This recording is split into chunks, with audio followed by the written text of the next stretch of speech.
Hello everyone, happy Monday. Welcome back to Limitless Live, and this is February. In February, I talk about emotional intelligence. Today is very powerful because emotional intelligence is not something that's being tested when you are alone. It's tested when someone misunderstands you, when someone disappoints you, when someone triggers you, and when someone's love doesn't show up the way that you expected. So far for this month, we covered week one, which is naming emotions, and I hope you're practicing it and you're pausing when you have a situation and just naming how you feel to give your nervous system this understanding of what exactly going on. Second week, we talked about how do we regulate those emotions when we go through whatever it is that we're going through. Regulation of emotions is so important. It's important that not only you know what you're feeling, but also you know how to deal with that feeling. I want to take it today into real world, and that's relationships. Any relationship, whether it's romantic or not. And here's the truth about it: if you don't heal your emotional patterns, you will repeat them. Different person, same dynamic. So today I want to break that cycle.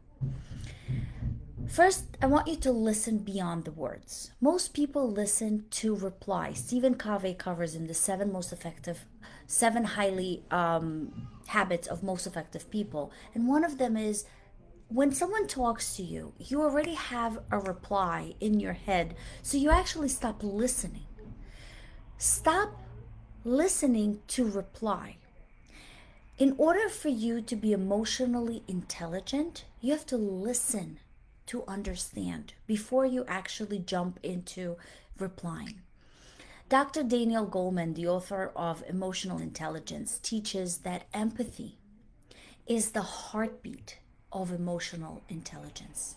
If you cannot be empathic, if you cannot see yourself in the other person's shoes, you cannot be emotional intelligence. If you hurt someone, but you can't understand why they are hurt from what you've done, what you've said, that's not being empathic. Empathy is not actually agreeing with the person, it's not surrendering, it's not shrinking.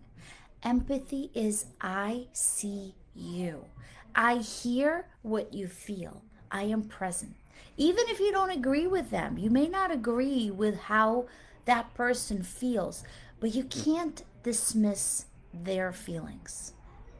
When someone says, I'm fine, are they actually fine? Did you listen beyond the words of that statement of I am fine? Did you notice the tone or the silence? Did you notice the withdrawal, the tension in the body? Because most people don't just say, I feel scared, they just say whatever. Emotional intelligence hears what is not actually said. And empathy is something that is very unique. And I think if you cannot be an empathic person, it's just so hard to communicate with a person who's lack empathy. I am very empathic by nature, and sometimes I feel that I am so empathic, and I always try to see the other person's point of view that it actually backfires at me. So I want to teach you how you use empathy without actually self abandonment. And the part where most people get wrong is they think that being emotionally intelligent means absorbing everyone's emotions. It also, for some people, means that you are over explaining, over giving, keeping the peace at any cost. And I think for a long time, this was me, where I was just trying to over explain myself, overextend myself, overgive myself, just for the peace to stay, in check. But no, when you do all that, that's self abandonment. You are abandoning your own feelings, your own emotions for other people to feel better. So Dr. Brené Brown the author of Daring Greatly, amazing book, amazing author, just to begin with. The next couple of months in my book club, actually, we're going to read her books with two books in the list for, if I'm not mistaken, March and April. But she says empathy is feeling with people, not fixing them, not trying to rescue them, not losing yourself for them. You can say, I understand how you feel, and you can say something like, that doesn't work for me. And that's strong. You understand how the person feels, but yet it is not something that you would agree with. That's strength. Because empathy without boundaries creates burnouts. Empathy with boundaries creates respect. If you are following my other podcast, the Unbreakable-You podcast, I actually did one yesterday on my Unbreakable-You site page on boundaries. Boundaries are so crucial. Sometimes we don't give those boundaries because we don't want to lose people around us. Boundaries are so crucial for your own mental stability and your emotional well being. So let's clear it up. Boundaries are not cold, they are very clear. Boundaries say, I care about you, but I will not tolerate disrespect. I want the connection, but I will not take the chaos. I am willing to talk, but not when you are yelling. Without boundaries, empathy actually turns into resentment. With boundaries, empathy becomes sustainable. If you are constant, if you feel constantly exhausted in a relationship, it's not because you need more patience. It's because you actually need clear boundaries. And that's the heart of emotional intelligence. Now, let's talk about breaking relationship patterns. Many of us are not reacting to our partners, our child, our coworker, you name that. We are reacting to our past. Dr. Sue Johnson, the author of Hold Me Tight, explains that most conflicts is a protection of connection.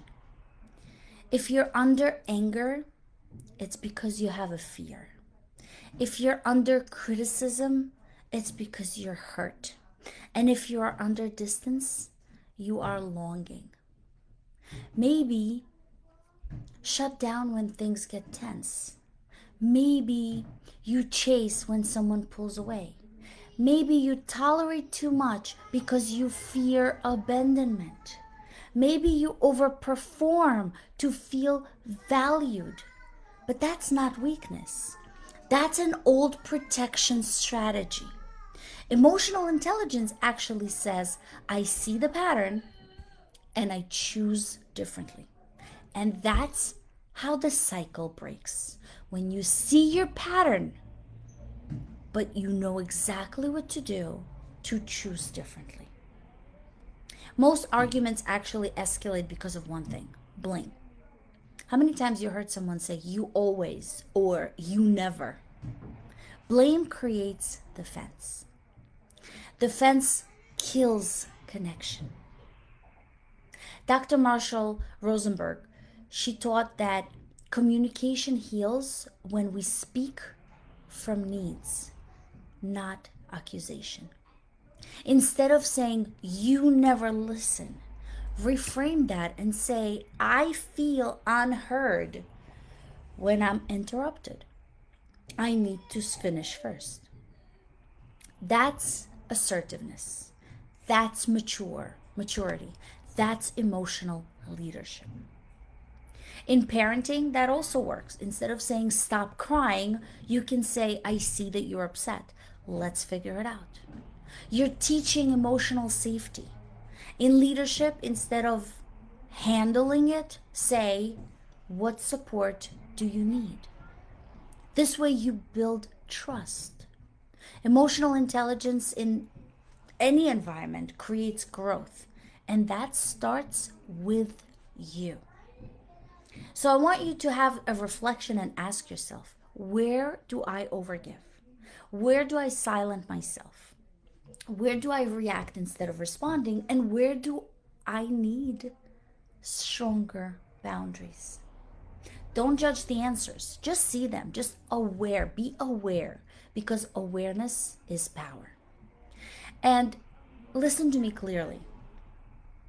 You don't need to shrink to be loved. You don't need to absorb chaos to prove that you care. And you also don't need to abandon yourself to keep a connection. Healing happens in safe relationships. But safety begins with you. When you regulate, when you listen deeply, when you speak clearly, when you hold empathy, but you also hold boundaries at the same time. This is emotional intelligence in action. This week, I just challenge you to simply listen beyond the words. When someone speaks with you, to you, listen to what they're trying to say. Speak from need, not from blame. Reframe the way you speak to someone. You never and you always are starting from accusation, and the person will just pull away from you.